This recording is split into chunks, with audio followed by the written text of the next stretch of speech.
Uşaqlar baxın, burada yazmışam A plus B, A üstə gəl B bərabər 3, A vur B bərabər 2 olarsa, A'nın kubu üstə gəl B'nin kubu bərabərdir sual.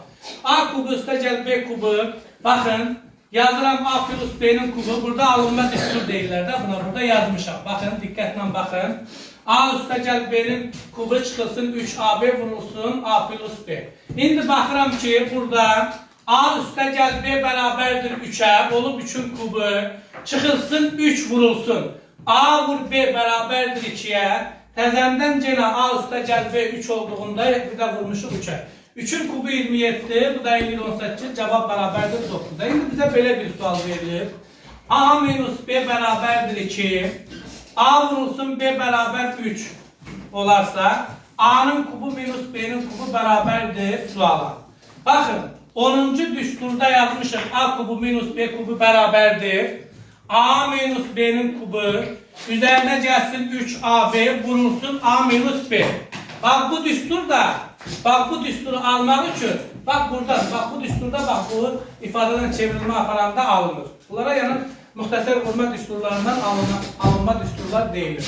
Ona göre de yazıram A'nın kubu minus B'nin kubu beraberdir. A minus B kubu çıkılsın 3 AB vur A minus B. Aydındır. A minus B beraberdir. Bakın uşaqlar. Bak bu düsturumuzu yani bu şekilde yazdık. A minus B'nin kubu çıkılsın 3AB vur A minus B. Ben bakıram ki A minus B 2'ye beraberdir. Buradan yazıram 2'nin kubu. 2'nin kubu bu üste geldi. Üzül istəyirəm. Üste gel. 3 vurulsun. A vur B 3'e beraberdir. Getirib yerine koyuruq da verilenleri. Bir de A minus B 2'ye beraberdir. Vurulsun 2. O da beraberdir 8. Üzerine gelsin 18. O da beraberdir 26'ya. Fərz eləyək bize böyle bir sual verilir. Verilib ki x üstü m minus y üstü m beraberdir 10'a. Bazen testlerde rastımıza çıkır. X üstü n üste gelsin, y üstü n de beraber olsun takçı 13'e. Yani böyle bir ifade bize verilir. Bizden soruşulur ki, dikkatle kulağısını yazacaksınız.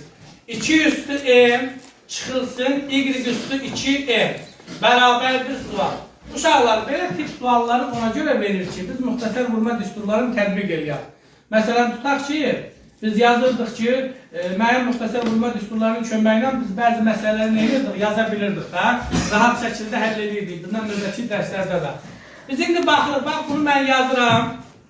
Uşaqlar, bunu yazıram x üstü n kvadrat. Qüvvətin qüvvətə yüksəltməsini çəkmişdik. Əsas olduğu kimi qalınlıq qüvvət üstləri vurulurdu, elə deyildi ki, yadına düşdü. Y üstü n'in təzədən kvadratı. İndi bax, gəlin A kvadrat minus B kvadratı düsturuna baxaq. A kvadrat minus B kvadratı düsturu nəyə bərabərdir?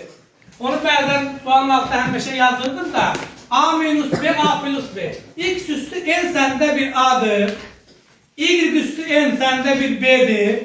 Eyni bir yəni elə bir bax, buna bir A kvadratı kimi bax, buna bir B kvadratı kimi baxsan, olacaq A minus B, A plus B. Yəni burada çətin bir şey yoxdur. Yazırsan x üstü n minus y üstü n vurulsun x üstü n plus y üstü n. İndi baxın görək. Burada x üstü n minus y üstü n bizdə neçə verir? 10. 10. Bak bunun yerine yazabilirim 10. Bak bu cəm bizə neçə verilir? 13. Bunun yerine yazıram 13. 10 vurulsun 13. O da beraberdir. O da beraberdir. Buradan yazaq. Göstərəcək olsun. 130. Aydın deyildi. Bu rəqəmləri olabilsin. Bunu m ilə verərdi. Bunu n ilə verərdi. M-i vurardıq. Yəni bunun kublar üçündə olabilsin ki, belə verilə bilər. Tətbiq eləyə bilərsiniz. Oldu uşaqlar. Nə aydın olmadı buradan? Bax, nə aydın olmadısa deyil. Bax, hər birinə aid, alınma düsturlara aid hər bir dənə misal biz nə elədik? Həll eləyə bildik. Aydındır. Bax, bu şəkildə yazmaq olar. Məsələn, tutaq ki, belə bizə verir. Bax, belə bir misal götürək. Verir ki, 39'un kubu çıxılsın. 3 vurulsun 39. 39 vurulsun 20 39'un kvadratı vurulsun 29. Üzerine gelsin 3 vurulsun 29. Dikkatle kulak asın. Vurulsun 29'un kvadratı çıkılsın 29'un kubu. Uşaqlar fikir verin. Bunu 3 defa alt-alta vursaq ne kadar vaxt gelir? Ama biz bilirik ki bu beraberdir 2 ədədi. Bakın dikkatle kulak asın. A'nın kubu minus 3A kvadratı B. Üstə gəlin 3AB kvadratı minus B'nin kubu neye berabermiş? Mötərizə içində A minus B. Bu tipli misallar sizlə işləmişik və demişik ki bunları bilmək çox əsaslıdır. 39 çıkılsın 29'un kubu. Buradan alınır rahat bir misal onun kubu. Onun kubu da kimden ne eləyir? 10.000. Yok. Min eləyir. Onun kubu şallar min eləyir. Tələsməyin. Nə sualı bilirəm ki bilirsiniz. Tələsi cevap vermeyin. Aydın oldu. Bak bu şəkildə yaza bilərik. Amma fikir ver bunu 3 dəfə bir alt-alta vuram. Bunu bir dəfə kvadrata yüksəldim. 3'ə vurdu 29'a vuram. Eyni qayda ilə bunu xeyli vaxt gedər. Heç ola bilsin ki, çox vaxt gedir ona. Amma gör, bu müxtəsər vurma düsturlarını bilməkdə faydalı olan nədir? Bax, bu şəkildə. Yaxşı uşaqlar, sağ olun.